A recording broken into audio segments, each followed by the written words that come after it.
Hello and welcome back to the Movie Pope podcast. And today we are continuing our annual October tradition of reviewing horror movies. And this week we are looking at 2025's Sinners, starring Michael B. Jordan, Haley Steinfeld, and a bunch of other characters. But there's a lot of Michael B. Jordan, right? Yeah, Michael B. Jordan. Yep. But before we dive in, remember to like, comment, subscribe. We're looking to grow our channel, and we have a lot of shows on this channel, from The Robot to Thespians to Myth, Magic, and Movies. So I'm sure there's something, there's some content that you enjoy that you can latch onto and watch for many, many years to come. But before we go any further, I just want to thank everybody for taking time to watch us. I know you have your choices of movie review shows, and the fact that you decide to sit down for the next 50 or so minutes to listen to us gab on about horror films for October, we appreciate it and we thank you. I'm gonna keep this at 49 minutes or lower. Mark my words. Well, we'll try. But Lee, no, I do want to say this because originally we were planning on reviewing this earlier this year during awards season, but somehow it kind of just slipped through the cracks. And when we decided that we were going to definitely review it, we decided that we were going to do it in October just because it fits more appropriately, the Halloween vibes than say had we recorded it in April around Easter time, which would have been kind of weird, to be honest with you. But I gotta say, like, watching this movie was both enjoyable and difficult because it reminded me of another movie that we reviewed last October, Abigail, and yet what I also enjoyed was the fact that it gave us a chance to see, a horror story that was set in the Deep South that wasn't Anne Rice, by the way. Because Anne Rice, for whatever, whenever people think of vampires in the South, they think of Anne Rice. But what Ryan Coogler does is give us a believable lived-in world, and yet at the same time, there's a bit of a magical element to it, really. So, Lee, why don't you go ahead and take us into Sinners? Absolutely. And explain to us what is so fascinating about it. Yeah, no, absolutely. And I remember when this was coming out, right? I mean, obviously, the first thing that stuck out to me was everyone, just the word of mouth on this was just impressive, right? Everyone had nothing but high things to say about it. I think the last time I looked, for anyone that cares about Rotten Tomatoes, it was like 97% critic, 96% for audience. And, just to kind of see those accolades, it's kind of hard not to notice that. I remember watching the trailer. I forget what movie we were watching, but I remember we saw the trailer in one of the movies that we saw. And I just remember being like, oh, that's really cool looking. I'll be very interested in it, and I'm glad that it got the amount of notoriety that it did, considering the type of film that it is. But yeah, so film takes place, right? It's 1932. They're somewhere in Mississippi. Yeah. And we follow. We got some twins, right? Identical twins that we follow.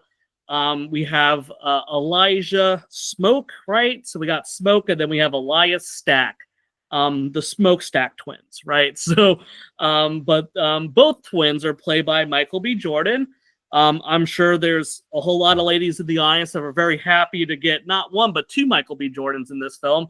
And honestly, it's really impressive to see, just how far, technology's come.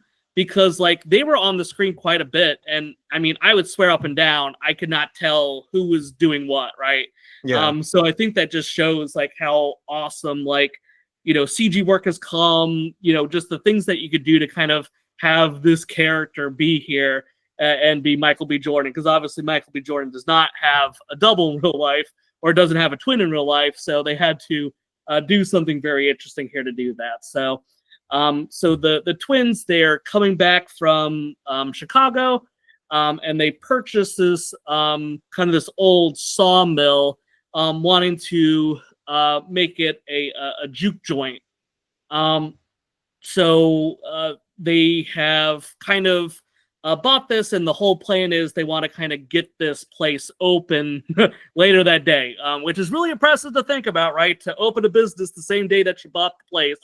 But they were able to manage that. So Now, I'm going to kind of just run through kind of the lineup of characters because a lot of this film is just us like kind of getting to know the characters that are going to be involved with this.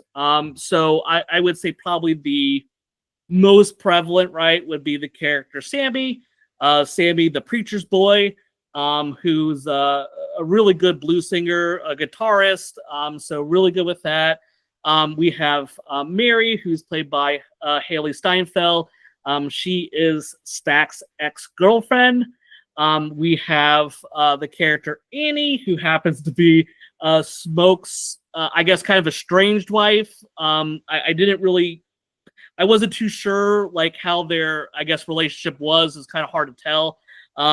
You do kind of see that they, I guess, had a baby that died early on. I don't remember them speaking anything directly about it, but we do kind of see a little bit of that. So there might be some reasons behind why they're estranged or not on really good terms. We have Grace and Bo Chow, who are like supplying stuff for the event. We got the character Delta Slim, who's here, that plays the piano, the harmonica, as well as a performer artist. You got Cornbread, who's this bouncer that's going to be there. And then Pearline, who's a singer that's married. But our old preacher boy, Sammy, he's kind of got some eyes on Pearline. So you kind of have all these characters. And I think it's kind of, it's a nice kind of slow burn to be able to introduce these characters, right? Because these are characters that are going to ultimately have some impact on the story, some much more than others. But I like how it was an opportunity just for us to kind of live in and experience this world and get to know everything. So how did you kind of like the startup for this? Because I know some people kind of said like, it's a little bit on the slow side, but that didn't really bother me a whole lot just with us being able to get to meet all these people.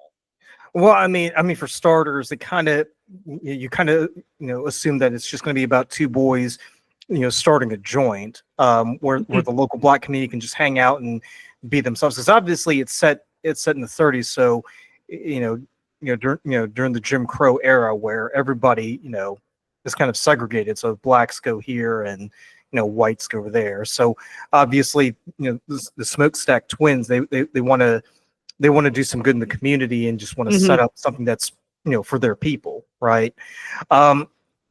What I really enjoyed, because you mentioned this earlier about CGI, what I also really love is the fact that it's such a visually rich movie, right? Yes. You get to see the cotton fields, you get to see the dilapidated buildings and everything. It very much feels familiar, and I say this because you and I live in the Carolinas, so especially where you live, Lee. I'm like 10 minutes from the North Carolina border, man. Just give me a break here. Listen. Credit where credit's due. You guys are developing, but I can remember 20 years ago there were parts of where you live now that used to look like what we see in that movie. But but it's also one of those movies where it's like, well, it's very in your face, right? Yeah. And I say that because keep in mind, we are talking about the Jim Crow South, so there is this, understanding that blacks go here, whites go here, but there's also this this understanding that the whites kind of they hold the reins in that town. So I just find it kind of interesting how Hogwood is like he's very I wouldn't say eager, but he's very interested in selling the sawmill to the Smokestack twins, because a part of me kind of figures Hogwood, no matter how bad that building is, he wouldn't sell it to to blacks, right? He would he would rather sell it to to fellow whites. But no, like he seems pretty practical enough, like he's willing to put aside his his racial prejudices if he can make some money, right? Exactly. Yep. What I thought was kind of funny was the fact that it was that the Smokestack twins tell him, hey, if we see any of your kind here, we'll shoot them because we don't want the Klan here. And Hogg was like, Well, the Klan ain't been here in, in a long time. And I'm like, buddy, who are you fucking with here? Like, Yeah, I mean, who are you not kidding? very Come on. convincing. Yeah, it's like, yeah. I mean, hey, you got. What else you want to, tell us while you're at it? But what I also find interesting too is the fact that not only is it visually rich, but but the characters in it, they're very diverse, right? So Yeah. you've got you've got the Chows who run the local, I guess, haberdasher store or whatever. They're, they're not. They're not really foreign, as it were. They're pretty much integrated and accepted in the community, right? Hmm. And then you've got all these different characters. I mean, you got Cornbread, who's just out picking cotton. He's his own man. You've got Delta Slim. Uh, I just felt so bad for that guy, because it's like, if he had just gotten on that train, he could have lived another day, right? I know, right? And it played by Delroy Lindo too, who I really like too. So Yeah, so come on. I'm just thinking, man, it's just beer. Like, you could get beer anywhere else you want, man. Like, just let it go. Just get on that train from Clarksville. Mm. You'll get beer wherever you're going. You don't need to worry about that. Mhm. I will say though, because another thing that strikes me is the fact that Ryan Coogler he's leaning into the blues legend, right? And I mentioned this in the pre-show because especially in Mississippi and Alabama and the Delta area, the blues are a huge thing, and the blues have a rather magical quality, so much so that there are legends around it. Now, I don't know how familiar you are with legends of the blues, but the big one that comes to mind is Robert Johnson, who famously went to the crossroads at midnight and met with the devil, and basically made a bargain where, if the devil can make him the best blues players in the Delta, he would give him his soul. So the legend is the devil takes Robert Johnson's guitar, he tunes it up, and then he plays it, and he gives it back to Robert, and then lo and behold, Robert Johnson goes on to become one of the greatest blues guitarists in the Delta, until he unfortunately meets his end. And Sammy's a pretty good representation, because just like Sammy, Robert Johnson has a thing for a married woman. And in this case, the husband comes back. He doesn't take too kindly to what Robert Johnson's doing, and he deals with him right then and there. So, Luca, I don't know if you know this, right? I just wanted to chime in. Robert Johnson was specifically one of the people that they listened to when they're coming up with the soundtrack for this. Yeah, so exactly. I don't know if you knew that before, but you absolutely hit the nail on the head.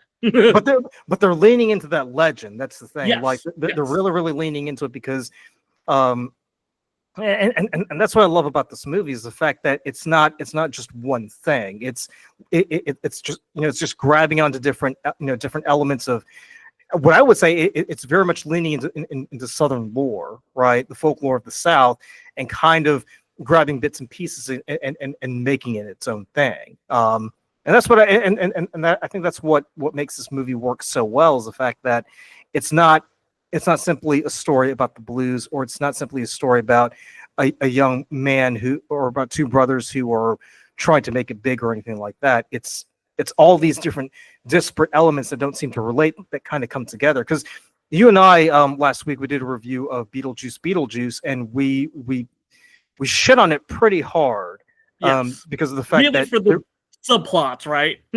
right. I mean, you have all these disparate subplots that really didn't go anywhere, and they didn't really add to a greater story. Whereas here, you have these different elements that seem unrelated, but when you put them together, it's like, oh, I see the picture as a whole now. That makes total sense. So yeah, that's basically what really, really impressed me as I got into this movie.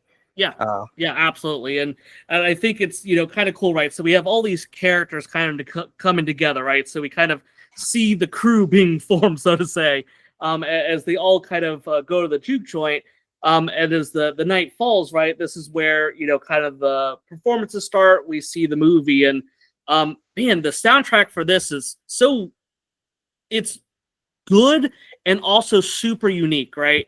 And actually, the sequence that happens when Sammy starts to sing the blues, right? It just so much stuff started to happen. I kind of had to like stop for a second because I'm like, wait a minute, what's going on right now? And I just remember watching it. It just kind of like just going through the motions was so cool, right? Because you have Sammy, he starts to sing, right? And then we start to hear like we start to see like people with like old snare drums come out. And then the person with like an electric guitar comes out, and I'm like, "Whoa, what's going on right now?"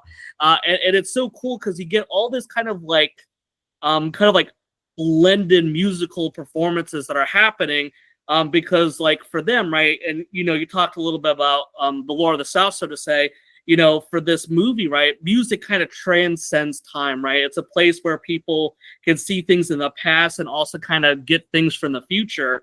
And I think that this whole sequence they do, it's kind of like it's not like a one shot per se. Obviously, there's a lot of cuts that they do, but it's just like they kind of have you go throughout this whole like barn, right? That is now this juke joint, and you just start to see all this stuff with like rappers and I just thought it was so cool to be able to experience that. But keep in mind part of this. Yeah, I was gonna say we'll also keep in mind too, like they give a pretty brief exposition at the very beginning of the movie about how important that music is, and that's the underlying theme throughout the movie, right? It's about the music, it's about the blues, because the way that Sammy plays has this, like you said, it transcends time, but it also transcends, space, the space between the living and the dead. Yes. As we'll come to find out later. And really, when it comes to Southern lore, it's very much centered around music, much more so than folklore in any other part of the world, really, or this country, because everything about the South is very much attached to music, and it kind of bleeds into modern pop music as we saw in that sequence, because we're seeing, because I recognize, some musicians. I think one of them kind of looked a little bit like Lenny Kravitz. So if that's what they were going for, much appreciated, because I'm a huge Lenny Kravitz fan. Yeah. But they want to make it known that this isn't simply just, notes or chords kind of put together. It's like a key to opening the door to something that could have far greater consequences than people realize, right? Hence the reason why sometimes the blues and rock and roll are called the devil's music. But we'll get more into it as we progress with our review. Yes, yeah, absolutely. Because this is where I think that, and as I said, if you're going into this, right, I have to imagine if you don't know anything about it, you're probably curious what's going on, right? Because, we got this juke joint and everything that's going on. We just have all these characters, and it's like, okay, it's just a bunch of people getting together and singing music. However, right, and technically, there was this one scene that kind of explains what I'm about to talk about, and that's that there's vampires in this world, right? So we kind of see it a little bit at the beginning, but we meet this trio of vampires that come, and they're trying to, I guess, join in on the festivities. So we have kind of our main vampire that was Remick, right? Yeah. Was the main one, and he has bit two other people, right? So now he's a trio of vampires that we have now. And we talked a little bit too about the group of people that have been kind of chasing these vampires around are the Choctaw Indians, right? And Luke, I just want to kind of get a little bit of information from you, because you spoke really well about kind of how much you enjoy that. So did you have anything you want to add just regarding like kind of how you liked the Indians playing a role in getting rid of the vampires? I mean, I really, really love the fact that you're introducing the Choctaw as vampire hunters, because they're very spiritual people. And as someone who I wouldn't say study, but who researches a lot of folklore, in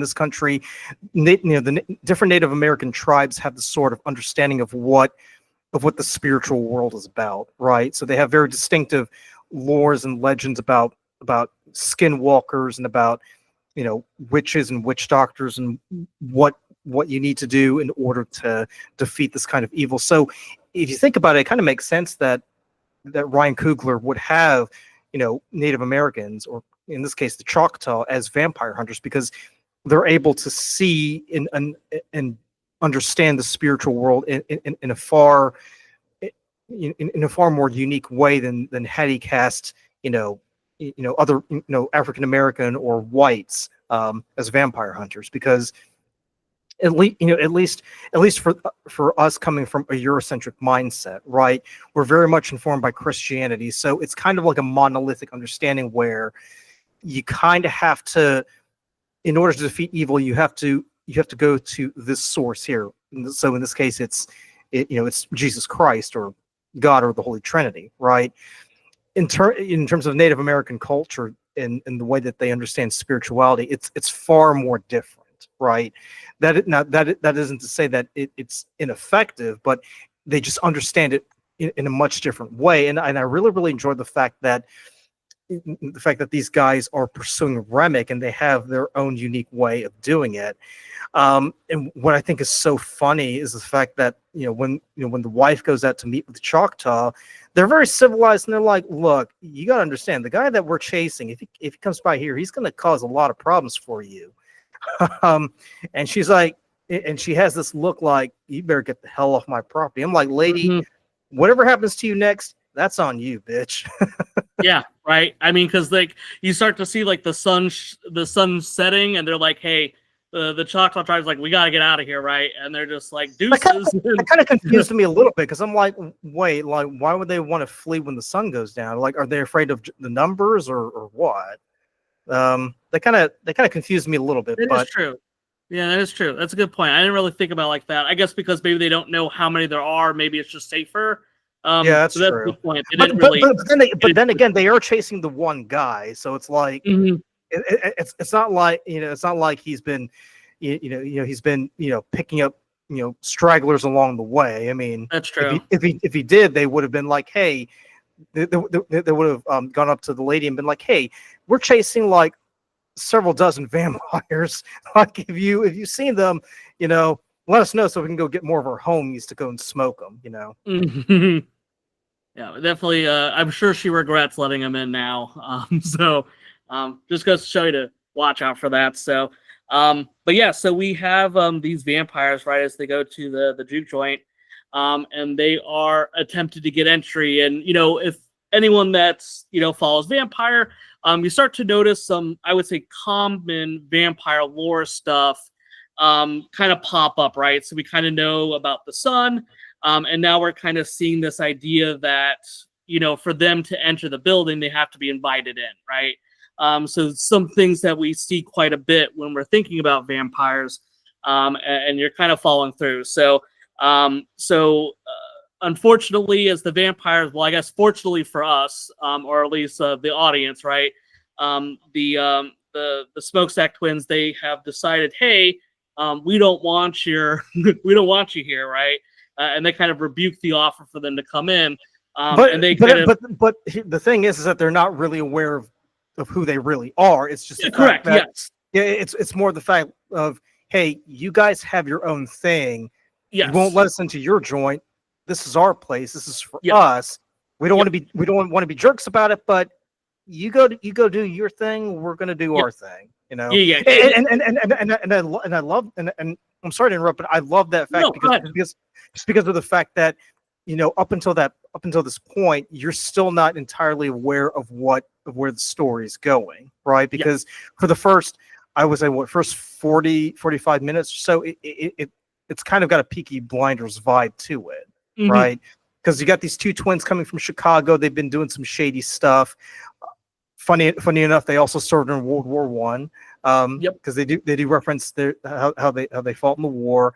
So at that point, it's very grounded. So when you introduce the vampire element in there, it's actually not that jarring because of the fact that it's Ryan Coogler has already built up a world where it feels believable and lived in, right?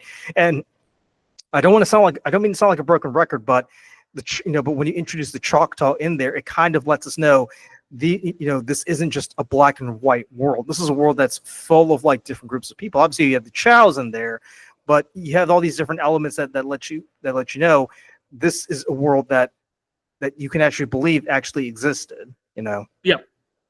Yeah, 100%, right? And I think for them being vampires, right? And they kind of mentioned too, it's just like, what happens if someone steps on their foot or something. So there is obviously a lot of tension that's going on, and they feel like, hey, it's just better for us not to worry about it. So they kind of turn them around, and this is where Mary goes out, right? She goes out to kind of meet with the trio, right? Because she doesn't know she's vampires. We're not really introduced to that yet. But she goes out there and kind of meets with them because they need the cash, right? So she meets out there, and I have to admit, right, out of all the characters, who did you envision would be the first one to get turned into a vampire? Honestly, I really don't know. I thought it might have been Cornbread because he's just standing outside. Yes. Right? Yeah, that's what I was like. That seems like a logical one, right? That's what I was thinking. Like, poor Cornbread. Like the guy's just kind of like the bouncer. I have a feeling something's gonna happen. Or like I said, I figured one of the other like more minor characters would be the ones impacted, right? That's where I was kind of thinking. But no, actually, to very much my surprise, the first person that gets turned from the group we're following is Mary, right? And Mary obviously has a huge connection with Stax, right? They're ex-lovers. And that was definitely a shock to me to see how to just have her be the first victim of it. The other thing that I thought was done really well, and this is the part that really got me more intrigued with how they move forward with things. The vampires, they're not just out there to kind of like suck your blood, right? That's obviously a part of it, but I like how kind of a part of the allure, right? The reason that they're kind of like out there is because by you becoming a vampire, it kind of frees you from the struggles of kind of your life. And I thought that was so cool how they did that, because they like identified like, hey Mary, we can tell that you're struggling. You came here for love and you're kind of being rebuked. So they all kind of like pick up on those types of things. And they try to like almost pitch to her like, hey, look, you can hang out with us and we could do some good. So I kind of really like You're making it sound like as if it was like a condo pitch. It's like, Mary, what is it going to take for you to become a vampire?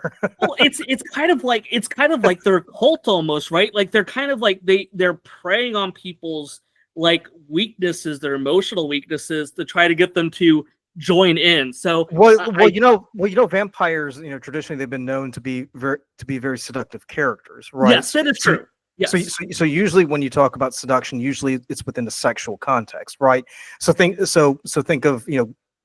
think of Gary Oldman in Bram Stoker's Dracula. Like he very much seduces using hypnosis to kind of get the person, to kind of let their guard down. Then it becomes very physical. Where it's here, the seduction is more in the mind, right? Yes. And that and I think that works pretty well because because it plays into the fact that people do have doubts and fears, and that if we can kind of find a way to kind of let your guard down mentally, then everything else kind of becomes more accessible. And I think that's far more disturbing than the usual sexual seduction, where it's like, well, it's going to take a little bit more to convince someone to take their clothes off, as opposed to convincing someone to let go of their doubt and just see this as the universal cure-all for everything. Mm-hmm. Everything from feeling doubt about, because the way I understand it is Mary not only feeling insecure about her relationship with Stack, but also the fact that because technically she's she's a black woman, she's African American. It's just her skin is light enough to where she's able to pass, and they make a lot of references to that. So, and her mom just died too, right? Yes. So they're making a lot. So there's a lot of anxiety going on her part, to where she kind of feels like I can be I don't have to worry about whether or not I'm accepted by my own community, or if I'm able to pass in the white community or anything like that. I can just be free, you know. And once you like get over that mental barrier, everything else is just fair game at that point. Yes. Yeah, absolutely. And like I said, I think the whole interaction with Mary I thought was super cool because number one, I'm expecting her not to be the first person impacted, right? I'm expecting a more minor character to do it. So, you know, they kind of, you don't actually see her get turned, right? So you kind of see her, she kind of like identifies what's going on. Not necessarily the vampires, but something's off about them. So she kind of retreats back to the juke the juke joint, but you don't actually know that she was bit. The reason that you know, right, is when she comes back to the joint, she asks Cornbread that's there, "Hey, let me in," right? And I loved that they did it like that, right? They made it subtle, right? So if you're paying attention, you kind of know, like, hey, something's off here. And by her saying that, you can't really tell at the time, is this her just, you know, kind of like joking with him? Or is she doing it because she's trying to gain entry because she's a vampire? So I really liked how he didn't full on show you it. And there's still kind of this uncertainty over, well, what's happened to her? Is she okay? Is she just acting like this? You don't really know. So you have, you know, Mary kind of comes in and she kind of seduces right Stacks. I know we talked a little bit earlier about how not everything is sexual with this, and this one it probably was in this turning point, because she is, you know, getting it on with Stack, and she ends up biting him, right? So you see Smoke, the twin brother, he enters in, shoots Mary numerous times, but Mary kind of just, you know, kind of shrugs off all the bullets and she is able to escape. And we're left thinking, or at least the, you know, group that's there is left thinking that, hey, Stax is dead. But I think for the audience, right, you know, we know enough about vampires to know that, hey, there's going to be more to the story going on here. So after this incident, right, of this, you know, gunfire and everything happening, the party kind of disbands. We see Bo leave. So Bo, being Grace's husband, ends up leaving. And we start to see things kind of unravel, right? So we start to see like Cornbread was kind of out there taking a piss for a long time, comes back, and he's acting a little bit weird. And this is where we start to see a lot more of the character Annie, who I really enjoyed her, I guess, kind of role in all of this, right? Because Annie, and I forget, she's kind of like I think she was like a hoodoo practitioner or something like that. Yeah, she's kind of like Giles from Buffy the Vampire Slayer. Because that's great analogy. I like that. Right. So great comparison. Excuse me. Yeah, because she gives a lot of and in fact, it's her giving the exposition at the very beginning of the movie. But you know, yes, but for like, you know, like 30 minutes or so, she's pretty much just hanging out in the back, like doing her own thing. Because Stack asks her to cook for all the guests who are coming to the joint, and she even hints that, you know, while you were in Chicago, I cast a lot of protection spells to keep you and your brother safe. And he's like, no, whatever, you know, it's yeah, I mean, yeah, sure, of course you did. But then, you know, when you know, when shit starts to hit the fan, then all of a sudden Annie, you know, comes out front and center and is like, she lays down the ground rules. Yes. And I mentioned this in the pre-show, how when they're doing the garlic test, I don't know if Ryan Coogler did this on purpose or not, but it's very reminiscent of that scene from The Thing where they're all testing the blood to see if they're normal or if they've been infected, right? I just love that scene because I'm like, oh my god, who's it gonna be? Like, yes, were y'all really the vampires and playing it cool or what? Yeah, So. No, absolutely, yeah, and they do that, and I mean, I think we've seen a lot of iterations of that. I'm curious where it kind of started because I also think of the movie The Faculty, right, with like the aliens. and they kind of did like something similar where they're all like gathering around and they have to like snort this concoction because it kind of reveals them. So, I think that that's, a very strong, or something that we've seen play out in other versions of it. But I do want to say this, right? Because this always bugs me, right? So the characters know that there's these vampires, right? Or they might not necessarily believe it, but there's clearly something's afoot, right? Because they just watched, Mary get shot up and she pretty much shrugged it off, right? So it always drives me crazy when they kind of do these things, that you always have like a character that acts like a total, like a non-human being, right? Like they purposely are acting weird to make the audience feel a certain way, right? Because the singer, right? I believe it was Pauline, right? I apologize if I'm saying the name wrong. I forget how she was. It's Pearline. Pearline. Thank you. I'm sorry. Yeah. Thank you for correcting me. Yeah, So that's Pearl and then Ian. Yeah. You don't know my name, do you? Yes, I do. What is it? It rhymes with a female body part. Yes. So Pearlie to sit there, she's just like, she's talking about how much she hates garlic. And I'm like, bitch, you better eat that garlic, because you know that there's all this shit going on. You can't be sitting here talking about how you don't want to do it. People are already super suspicious. And then you have like when Slim eats it, he has this like really over the top reaction. And I'm like, this is kind of painful to watch. Like, I know it happens, but I'm like, if you are in this situation, right, where, hey, there's a vampire out there, we know that garlic is a weakness for them. The last thing that I'm going to do as someone that wants to live through this is I'm not going to be questioning about eating garlic because I don't like it, nor am I going to sit here and make all these like weird motions and screw around when something like that happens. So I don't know if that but not to a shot of levity, but it was weird for me. So I'm sorry. Go ahead. Well, I was gonna say, not to cast aspersions. Maybe he's allergic to garlic. I don't know. And that's fine, right? And then that would have been more interesting, right? Imagine, right, that instead of them saying like, "Oh, I don't like it," imagine if it's like an allergic reaction, because then it's like, okay, now you actually have a legitimate thing where it's like, okay, if I have them eat it, they're gonna die, right? Or something, like they'll be like really sick or something. So yeah, it's kind of like a Duncan test if you think about it, because you remember back in the day when they were doing the witch trials, they would like tie a woman up and throw her into the pond. So if she sank, she's innocent. And either way, they're gonna, either way, she's gonna go to heaven. God's not gonna send her to hell. But if she floats, that means she's a witch, and then they have to burn her at the stake. So it's kind of a damn if you do, damn if you don't kind of situation. I thought if Slim had said something like, "I don't like garlic, I'm allergic to it," I think that would have added a far more interesting element to it. 100%, right?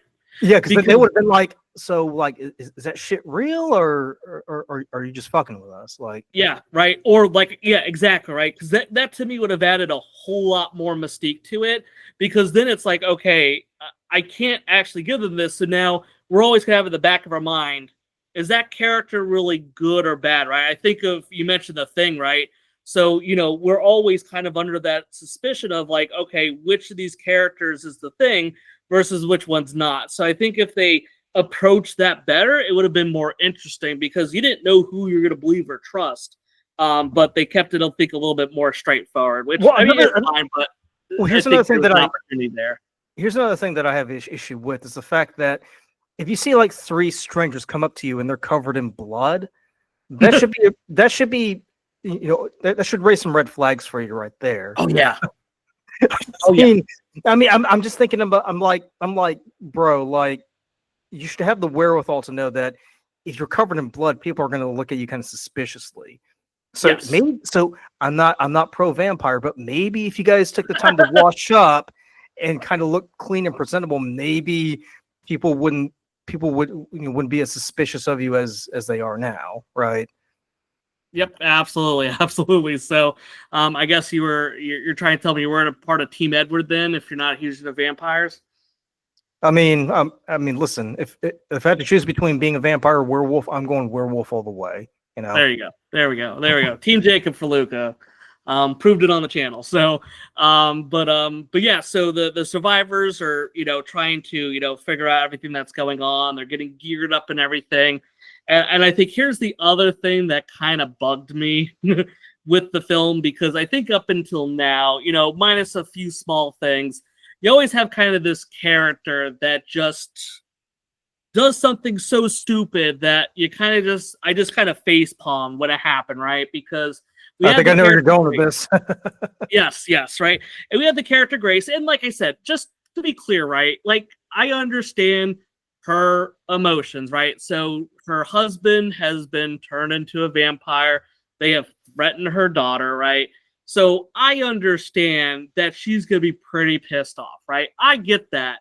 But for her to go out there before they've even really kind of got everything set up, she just starts to act like a total lunatic, so much that they're trying to like cover her mouth and try to do everything.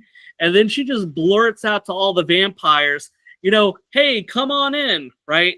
And this is where kind of, unfortunately, this is where everything pretty much just blows up in the team's face, because she announces that the vampires show up.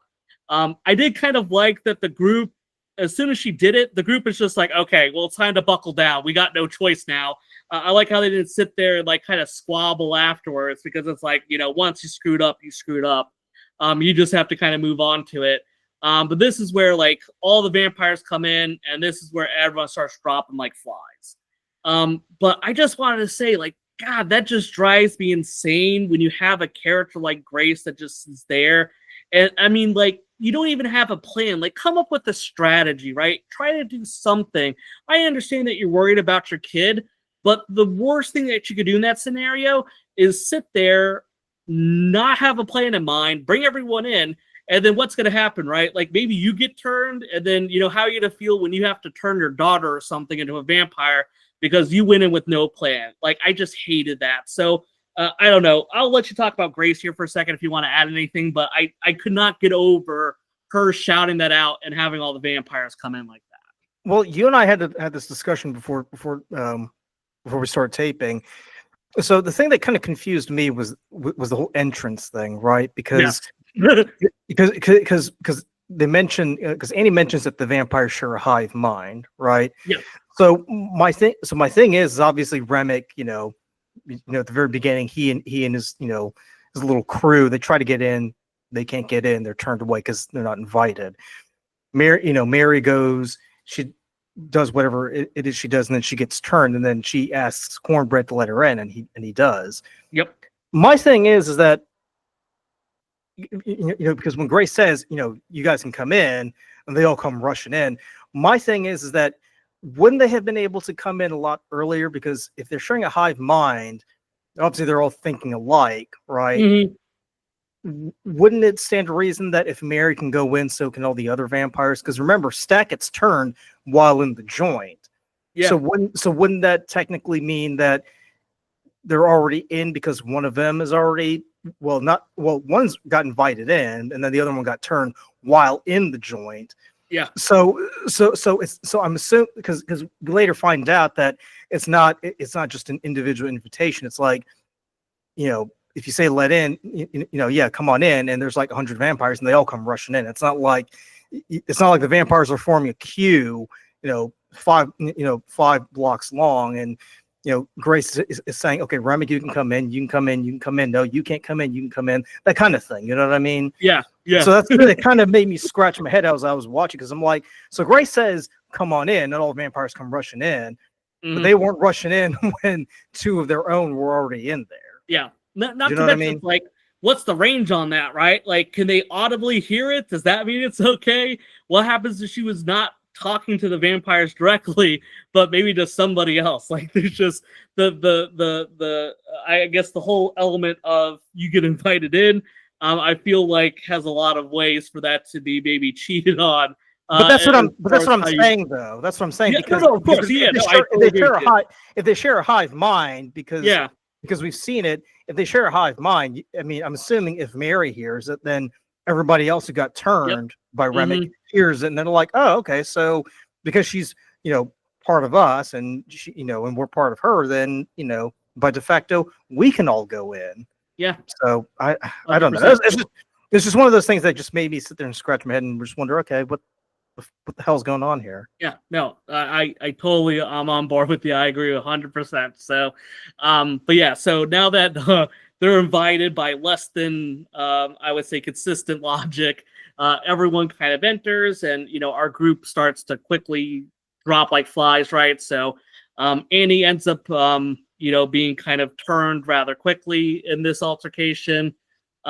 She and I did really like this scene, right? Because Annie kind of made it clear that she didn't want to be a vampire, and it was very interesting, kind of the reaction to the other characters that are turned vampires, to when Smoke kills her. I remember Mary was like, oh God, what did you do? And it's kind of interesting, right? Because you think that for her being a vampire, she wouldn't have that type of feeling towards everything. But it's interesting that, I guess some parts of their humanity kind of stays a little bit, because, she's kind of reacting to like, oh God, I can't believe you did that. She was, a part of us that you could have been with, and she has this very negative reaction to it. So, see, I wasn't thinking that at all. I was thinking maybe Annie, would play a much bigger role just because she has this like hoodoo magical knowledge around. Oh yes, her, right? Yeah. I agree with you. I'm surprised that she went out so early, in the grand scheme of things, because we have other characters that are not nearly as important that stick around at least for a little bit while longer, right? Because they don't make it very long. So everyone kind of starts to fall apart. You have the two brothers, right? So you got Smoke, who's still alive, and Stack, that's a vampire. They're still kind of they end up like having this big fight. And then you have Remick, who is following Sammy as being the last survivor, right? So we're kind of down to the final two, so to say, with Smoke and Sammy. We kind of find out that for Remick, he's really interested in Sammy because he, sees Sammy's, musical ability as really being kind of this really impressive skill that he had, right? And this is kind of allowing him to, kind of use music to, transcend space and time, see all this stuff. And this is where I think kind of the music plays kind of another role in what's happening, because Remick ultimately wants to get Sammy for his ability, right? Did I say that right, Luca? Because I did think the whole music tie-in was a little bit jarring to me, at least as far as how Remick or how the vampires wanted to use it. I think he wanted to see his community because they got destroyed or something. Okay. That's the way I understand it. Okay, no, and that's fair, right? Because I think for me, I know Remick is an Irish vampire, right? And we kind of see things kind of happen with that. So yeah, there's definitely a purpose behind them wanting Sammy. I don't know if it was maybe fleshed out as much as I would like to have seen, but Sammy's kind of ultimately the one that they're wanting to go after. So during Stack and Smoke's fight, they kind of continue to squabble, and I think the brothers kind of have this kind of nice moment where they're kind of realize they're trying to help ultimately still protect each other, right? And I think that brotherly bond is really cool throughout this, right? Because even though they're maybe not the nicest people on paper, right? They definitely have a very strong connection, and that kind of keeps them both. I don't want to say alive, right? Because it's not really like that, but I think it's a connection that they still have even when one of them turns a vampire. So you see kind of Stack lets Smoke go. In that moment, Smoke goes out and confronts Remick, stabs him, through the chest, ultimately kills him, and we see the majority of the vampires also get killed. And I'm going to say majority of them. Also, let's keep in mind too, because when Sammy and Remick are fighting, Sammy takes his dobro, which is basically a guitar, but it's got that silver disc on it. Yes, and he smashes it over his head, and holy shit, dude! Like, one, I did not know that that resonator on and the guitar was made out of pure silver. But two, like, I'm like, how does that not kill you, man? Like, he just goes and pulls that thing out of his head. I'm like, I don't care if you're a vampire, dude. Like, the fact that it's silver, well, at least I think it's silver. That should, that should have like been the end of you. But yeah, I don't know. That's a good question because I didn't think about the materials made of, but that's a good point because I would agree with you. If it's silver, then to me, like you just got clonked on the side of the head. To me, that's the end of your vampire life. Because think about it. Because smoke is like shooting Mary and all the other vampires and it has no effect. And I'm like, well, obviously, because it's not made out of silver, so they're just gonna like brush it off. But like when you see Sammy smash that guitar, on his head, it's like he's reeling. Like it's like damn. Like I just got hit by an 18-wheeler right there. Like give me a moment here to catch my bearings. You know what I mean? Yeah, absolutely. And like I said, so we have this like a kind of kill shot, right, that Smoke gives to Remick. And, this is where I was like, okay, cool. Like, this is going to be where it ends, right? Like, this is the end of it. It feels like everything is concluded. But wait, there's more, right? So this is, I kind of was surprised by how they kind of wrapped up the film, right? And I'm going to get your kind of opinion on this too. Because we have Smoke, he kind of stays behind because he's aware that the clan is going to be coming there to shoot up the place, right? Well, yeah, led by Hogwood, by the way, the same guy who sold them the sawmill. Correct. Well, I was going to say, because it wasn't really out of the blue, because Remick actually, he actually hints at it. Yeah, so it's not like, yeah. No, you're right. And I'm sorry, I didn't mean to cut you off there, but yeah, you're absolutely right. So it is like kind of set up for that. I don't know. For me, I didn't know how much it was needed. I was not really expecting that because he did say it, but didn't really stick with me. Like, oh, this is how you're gonna want to set this kind of final part up. But we see the KKK members show up, and we see kind of Smoke goes down, and he kills. Like probably like a dozen of them, right? There's a bunch of KK members there. So he ends up killing all of them, but he's mortally wounded. And I like how there's this like really kind of touching scene that he has where he's kind of, I would say hallucinating, right? About Annie who's dead, and Annie is nursing their kid who seemingly died, right? Because we see, he brings flowers when he meets up with Annie again. And it's for, a grave, presumably for their, really young child that died.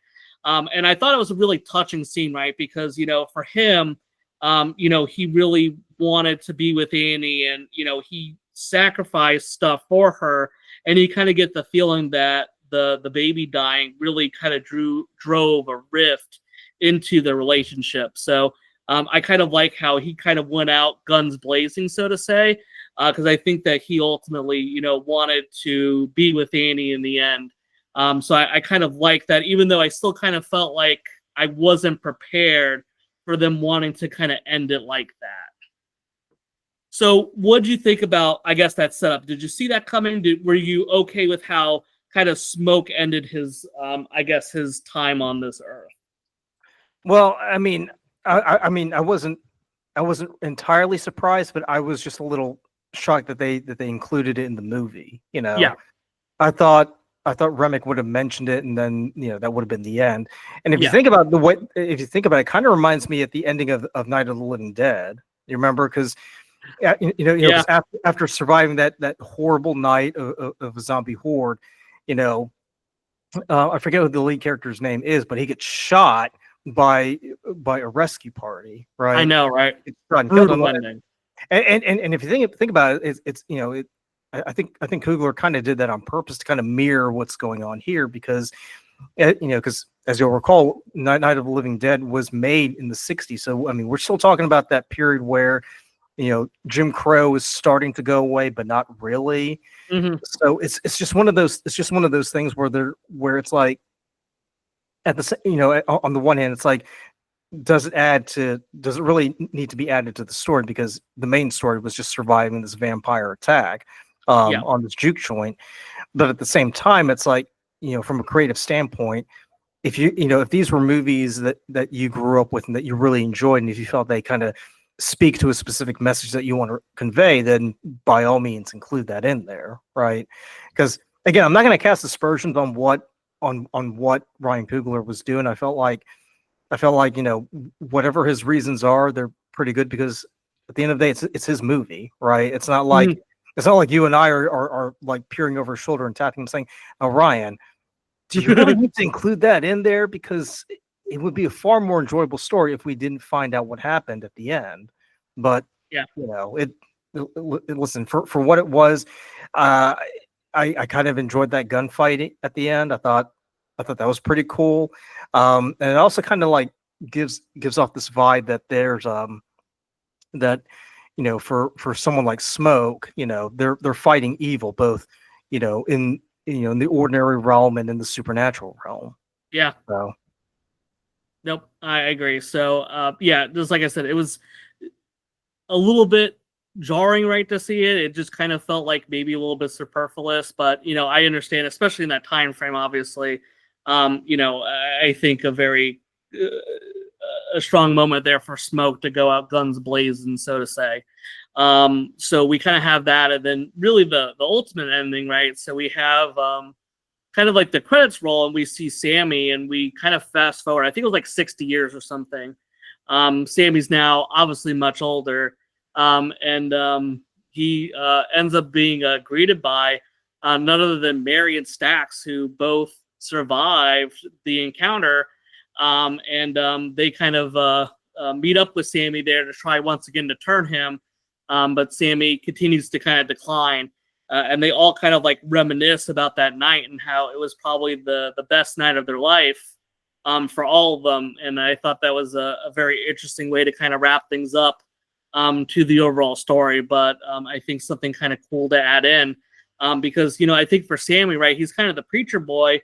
And they always talked about how, the preacher's father, right, the priest is always like, hey, you know what, don't be doing this stuff, right? You're kind of going into territory you don't want to be a part of, right? Don't be a sinner. And it's, kind of weird, right? Because Sammy ends up, kind of having sex with a married woman, right? He's a sinner just like everybody else. And kind of an interesting kind of thing that they do here with religion as everything wraps up. But, I mean, it was very interesting. So, final thoughts, right? Did you have anything to add, or you want to jump into final thoughts?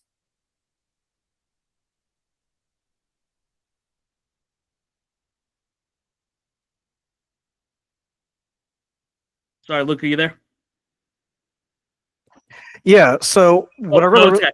so what I really like was the fact that they're very consistent in their storytelling. I mean, and I mentioned this already because when we did our review of Abigail last year, we were very much in agreement that it did a phenomenal job in taking us from from what we thought was one storyline into something else, and it did pretty well, right? So here it's kind of the same thing where it's like you think it's going to be more of like a Peaky Blinders vibe to it, but then it becomes a sort of supernatural survival horror kind of showdown thing.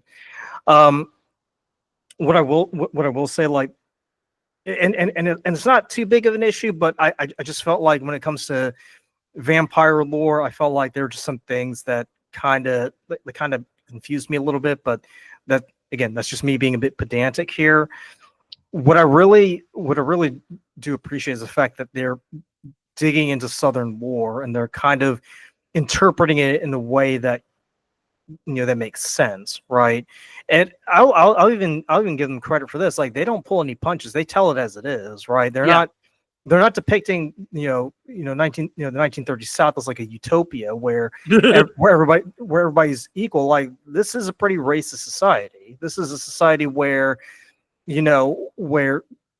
you look a certain way, or if you go into a certain part of town, I mean, all bets are off, right?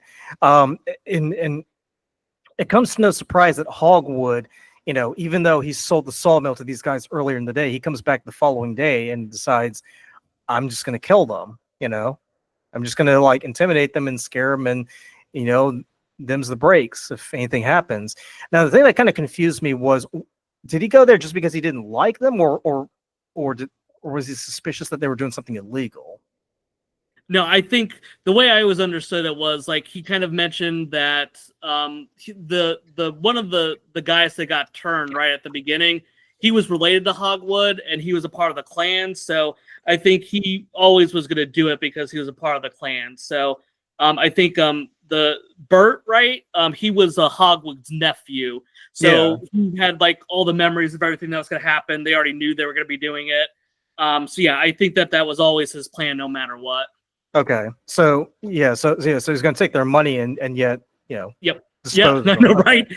Take the money, then kill them the next day. What a sounding person. But I mean, sadly, if you think about this, it's not. It's not surprising at all because that was par for the course back in the day. Oh, yeah. Right. Yep. I mean, for God's sakes, we're talking. We're talking about an attitude that was so prevalent. Like Kennedy had to send the National Guard just to force integration in the universities at that time. So it's not. So it comes as no surprise to me. But I just felt like that was an added element that kind of made the story far more grounded. Right. Mm-hmm. Now I don't know about you, but I felt like there it kind of reminds us that this isn't set in some far away fantasy land that just happens to be Mississippi, but it's set in a real place in real time, and these are the social attitudes that you kind of have to deal with. Yeah. And it kind of makes us appreciative of the fact that this is how far we've come. Obviously, we still have long ways to go, but obviously, what we're dealing with today isn't necessarily the same as what we dealt with, nearly 100 years ago. So what score would you give for Sinners? Yeah, so I will say for myself, right, I would probably give this, I've really gone back and forth on this because I'd watched it the first time and, I think I was kind of like distracted by other things. I don't feel like I gave it a fair shot as I watched it again. I definitely enjoyed it more. So I think what I'm going to do is I'm going to give it a 4, right? And really the reason is because one, I enjoyed like being able to be introduced to all these characters, right? I liked, how all of them come from this different, backgrounds. It really kind of helps like, kind of immerse you into the world. You get to really know all the people that are going to be a part of the experience, right? They're not just a bunch of randos, right, that are popping in, that are dying, right? Even though maybe we don't get a ton of story time with a lot of them, they're still like we're able to see and understand what they're going through. And I really enjoyed that. I enjoyed the music. The soundtrack was very interesting. It was something that I wasn't really expecting. And, there's a lot of sequences where they just kind of blend all these different types of music genres together that made it very interesting. Kind of everything from the vampire showing up, it kind of reminded me of that kind of like From Dusk Till Dawn, right? Where you're kind of like watching something and then it's like, oh shit, there's vampires, right? It's something you're not really expecting. And like you pointed out as well with Abigail, something very similar where it's like, if you're going into this and you don't know the synopsis of it, you're definitely going to be in for a roller coaster because you're not going to know what to expect. I think where some of the struggles came for me was kind of towards like the latter third of it, where I felt like, some of the characters just act a little bit too dumb thinking about the garlic scene, or Grace just kind of like snapping the way she did. I didn't really enjoy that. I think there was much better ways for you to get that point across that would have made, at least for me, enjoy the experience a little bit more. I am a little bit conflicted about how how Smoke went out. Just because, as you pointed out, it makes it feel more grounded. And obviously, we're dealing with the 30s and, Mississippi, right? We understand the racial dynamic at that time. But it did feel to me a little bit odd as far as how I got it kind of like reestablished in it. But I did think him ultimately dying was the way for his character to be kind of sent off, especially after he lost Annie. And we know he already lost his kid early on. So I think I would give it a solid 4. I think there was a lot of things I thoroughly enjoyed with it. And yeah, that's my grade. So Luca, what's your final score? I would give it a 3.9 out of 5. I mean, it's a really good movie. Don't get me wrong. I really enjoy it. I just got lost in the weeds when it came to the way that vampire lore or sorry, like vampire logic kind of plays out. Because as I mentioned in detail earlier, the whole invitation thing just kind of, as soon as it got into my head, it kind of spoiled everything for me when it came to the vampire stuff, right?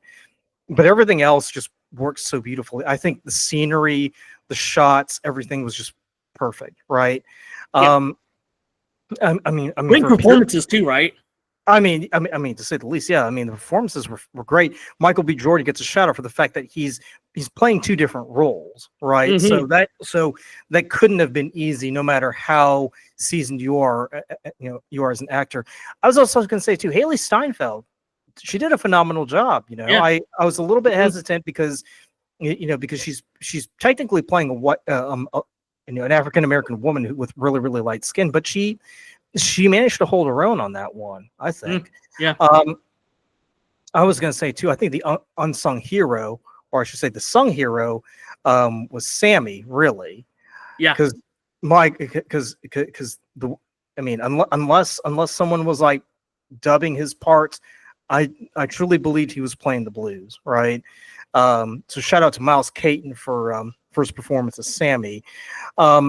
And I mentioned this earlier too, but I just love the fact that Ryan Coogler is just taking Southern lore and he's marrying it to the reality of what was going on in the first half of the 20th century, right?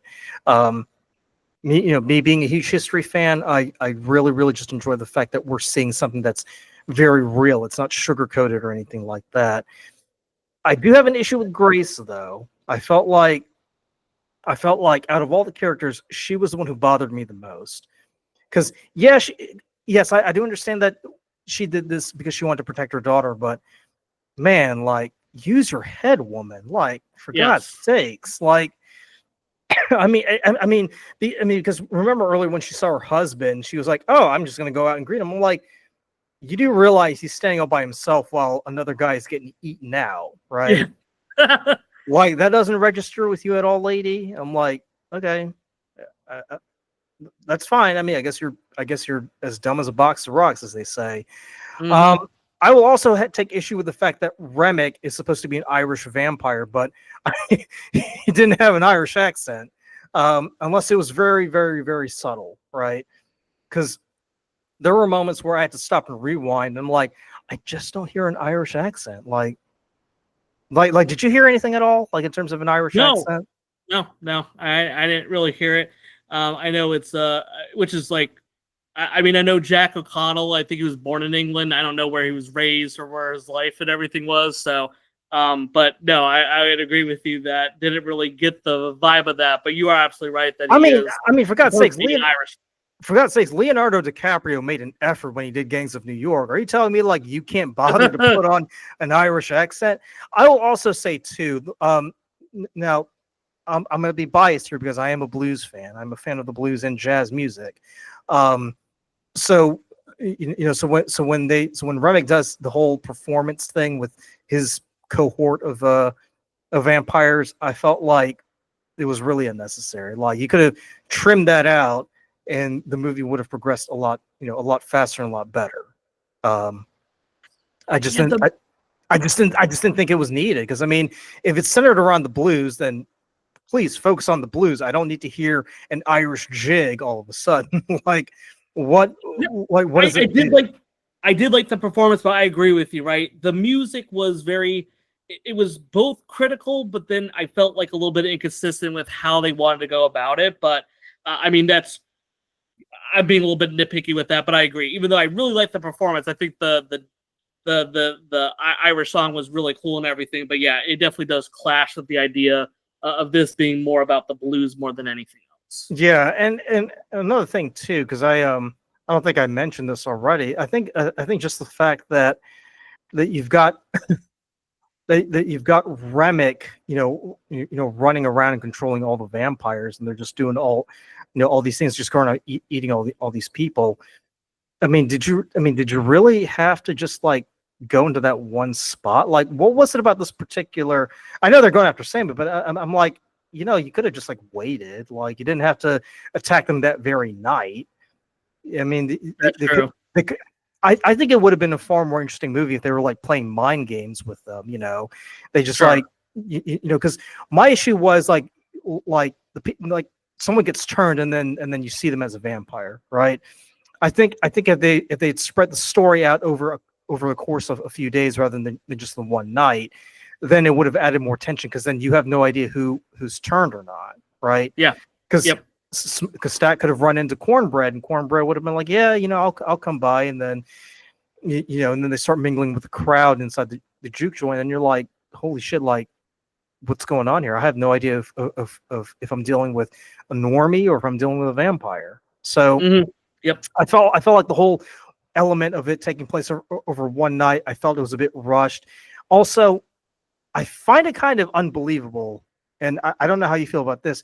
I find it unbelievable that you could go from buying a joint, at the beginning of the movie, to having everything prepared by evening. I know, right? I mean, that might be the most unbelievable thing, right? That might be the most ridiculous thing. yeah, and I know this is a good movie. I enjoy it for what it is, but there are just some elements about it where I'm like, look, I mean, you could have an army of like 100 people working to get that stuff done. That place ain't going to be open right away because it's like I think Grace herself even mentions, hey, it's going to take some time for me to get it done. Mhm. And I'm like, yeah, like you seriously can't believe like this thing's going to open right away, dude. But I don't know. I mean, that I guess they really, really wanted to make it work, and they did. And well, look what happened. End up. It kind of reminded me of Beowulf in a way too, where it's like Grendel just sees like the glow of the mead hall, and he just comes stomping around. And it's like, hey, can you guys let me in? And then it just wreaks havoc all over the place. So, but yeah, did you have any other thoughts, or you just want to go and take us out? Yeah, no, I'll take us out because, like I said, I think, like I said, was happy that this turned out the way it did because I think it is just a very unique story, right? And I appreciate that. So I want to thank everyone for listening to us talk about, I would say, a strong outing from Ryan Coogler there. Great job with the direction, and mad props to all the acting involved with it. So thank everyone for chiming in. I'm curious what other people think about as far as other vampire films that are out there. Definitely think a genre that's kind of, I think we've seen like a lot of zombie stuff as of late, but let's not forget about vampires, right? So hopefully there's some other good things out there that gives our long fang tooth companions some interesting storylines. So, but thank everyone for checking in. I was gonna say Frankenstein comes out in a few weeks. So I mean that's definitely something we should take a look at once it comes out. Yeah, we'll have to check it out. All right. Well, thanks for tuning in, and we'll catch you in the next one.